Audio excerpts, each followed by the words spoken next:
ಬಸವೇಶ್ವರ ದೇವಸ್ಥಾನ ಪಂಚ ಕಮಿಟಿಯವರು ಬಸವ ಕಲ್ಯಾಣ ನಗರದ ಹಡಪದ ಅಪ್ಪಣ್ಣ ಗವಿಯಲ್ಲಿ ಅಕ್ರಮವಾಗಿ ಅನ್ಯ ಮೂರ್ತಿ ಸ್ಥಾಪಿಸಿದ್ದು ನ್ಯಾಯಾಲಯಕ್ಕೆ ವಿರುದ್ಧವಾಗಿ ಮತ್ತು ನ್ಯಾಯಾಲಯದ ತೀರ್ಪನ್ನ ಉಲ್ಲಂಘನೆ ಮಾಡಿರುವ ಬಸವೇಶ್ವರ ದೇವಸ್ಥಾನ ಪಂಚ ಕಮಿಟಿ ವಿರುದ್ಧ ಸೂಕ್ತ ಕ್ರಮ ಕೈಗೊಂಡು ಕೂಡಲೇ ಅನ್ಯ ಮೂರ್ತಿಯನ್ನ 3 ದಿವಸದ ಒಳಗಾಗಿ ತೆರವುಗೊಳಿಸಬೇಕು ಅಂತ ಬಸವ ಕಲ್ಯಾಣ ಅಭಿವೃದ್ಧಿ ಮಂಡಳಿಯ ಆಯುಕ್ತರಿಗೆ ಹಡಪದ ಸಮಾಜ ಸೇವಾ ಸಂಘದ ವತಿಯಿಂದ ಮನವಿ ಪತ್ರ ನೀಡಿದ್ದಾರೆ. ನಂತರ ಮಾಧ್ಯಮಗಳ ಜೊತೆ ಮಾತನಾಡಿದ ಅವರು ಸದರಿ ವಿಷಯದ ಬಗ್ಗೆ ಜಿಲ್ಲಾಧಿಕಾರಿಗಳು, ಸಹಾಯಕ ಆಯುಕ್ತರು, ದಂಡಾಧಿಕಾರಿಗಳು ಜಂಟಿ ಸಭೆ ಕರೆದು ಅನ್ಯ ಮೂರ್ತಿಯನ್ನ ತೆಗೆಯಬೇಕೆಂದು ಆದೇಶ ನೀಡಿದರೂ ಸಹ ಇದುವರೆಗೆ ಮೂರ್ತಿಯನ್ನ ತೆಗೆದಿಲ್ಲ. ಬಸವೇಶ್ವರ ದೇವಸ್ಥಾನದ ಪಂಚ ಕಮಿಟಿಯವರ ಕೈಗೊಂಬೆಯಾಗಿ BKDB ಆಯುಕ್ತರು ಒತ್ತಡದಲ್ಲಿ ಕೆಲಸ ಮಾಡುತ್ತಿದ್ದಾರೆ. ಅಪ್ಪಣ್ಣ ಗವಿಯಲ್ಲಿ ಅನ್ಯ ಮೂರ್ತಿ ಸ್ಥಾಪಿಸಲು ಬಸವೇಶ್ವರ ದೇವಸ್ಥಾನದ ಪಂಚ ಕಮಿಟಿಯವರ ಜೊತೆ ಸೇರಿಕೊಂಡು ಅವರ ಬೆಂಬಲಕ್ಕೆ ನಿಂತಿರುವುದು ಮೇಲ್ನೋಟಕ್ಕೆ ಕಾಣುತ್ತಿದೆ. ಅಪ್ಪಣ್ಣನವರ ಗವಿಯ ಜಾಗದಲ್ಲಿ ರಾತ್ರೋರಾತ್ರಿ ಆ ಮೂರ್ತಿ ಸ್ಥಾಪಿಸಿದ್ದು 2-3 ದಿನಗಳಲ್ಲಿ ತೆರವುಗೊಳಿಸಬೇಕು. ಇಲ್ಲದಿದ್ದರೆ ಮುಂಬರುವ 4-5 ದಿನಗಳಲ್ಲಿ ನಾವು ಸಾವಿರಾರು ಜನ ಸೇರಿ ನಿಮ್ಮ ಬಸವ ಕಲ್ಯಾಣ ಅಭಿವೃದ್ಧಿ ಮಂಡಳಿಯ ಆಯುಕ್ತರ ಕಚೇರಿಗೆ ಬೀಗ ಜಡಿದು ಉಗ್ರವಾಗಿ ಹೋರಾಟ ಮಾಡಬೇಕು.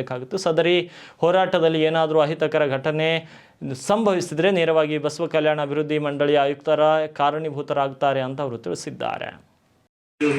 ನೋಡಿ ಸರ್, ಈಗ ಮಾನ್ಯ ಉಚ್ಚ ನ್ಯಾಯಾಲಯ ಕಲಬುರಗಿ ಪೀಠ 2025ರಲ್ಲಿ ಒಂದು ಈ ಹಡಪದಪ್ಪಣ್ಣನ ಗವಿ ಮೇಲೆ ಸ್ಟೇ ಇಟ್ಟಿದೆ. ಪಂಚ್ ಕಮಿಟಿ ಮತ್ತು BKDB ಪ್ರಾಪರ್ಟಿ ನಮ್ದಲ್ಲ ನಿಮ್ದಲ್ಲ ಅಂತ ಹೇಳಿ ಅದರೊಳಗೆ ಇಟ್ಟಿದೆ. ಅದಕ್ಕೋಸ್ಕರ ನಾವೇನದಪ್ಪ ಅಂತಂದ್ರೆ ಈ ಒಂದು ಸ್ಟೇ ಆರ್ಡರ್ ಇದ್ದರೂ ಕೂಡ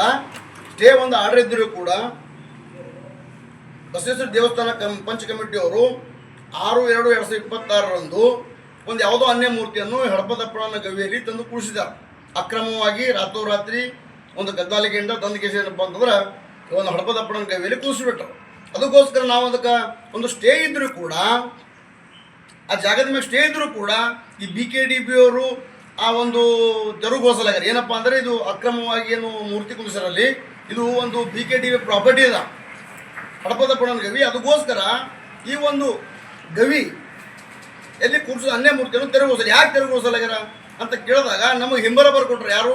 ನಮ್ಮ BKDBಯ ಆಯುಕ್ತರು. ಅದಕ್ಕೋಸ್ಕರ ನಾವು 2-3 ದಿನದಲ್ಲಿ ಆ ಅನ್ಯ ಮೂರ್ತಿ ಕುಣಿಸಿದ ಹಡಪದಪ್ಪಣ್ಣನ ಗವಿಯಲ್ಲಿ ಅನ್ಯ ಮೂರ್ತಿ ಕುಣಿಸಿದ ಮೂರ್ತಿಯನ್ನು ತೆರವುಗೊಳಿಸಬೇಕು.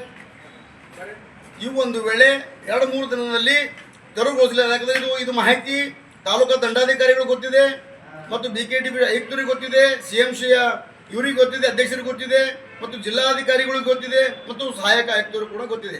ಕರೆದು ಜಂಟಿಯಾಗಿ ಸಭೆಯನ್ನು ಕೂಡ ಮಾಡಿದ್ದಾರೆ. ಸಭೆ ಮಾಡಿದ್ರು ಕೂಡ ಯಾರೋ ಒತ್ತಡಕ್ಕೊಳಗಾಗಿ ಇವರು ಆ ಪ್ರಾಪರ್ಟಿಯಲ್ಲಿ ನಮ್ಮ ಹಡಪದಪ್ಪಣ್ಣನ ಗವಿಯಲ್ಲ ಆ ಗವಿಯಲ್ಲಿನ ಅನ್ಯ ಮೂರ್ತಿನ ತೆರವುಗೊಳಿಸೋದು ಅಷ್ಟೇ ಸುಮ್ಮನೆ ಕೈಬಿಟ್ಟು ಕುಂತಿದ್ದಾರೆ.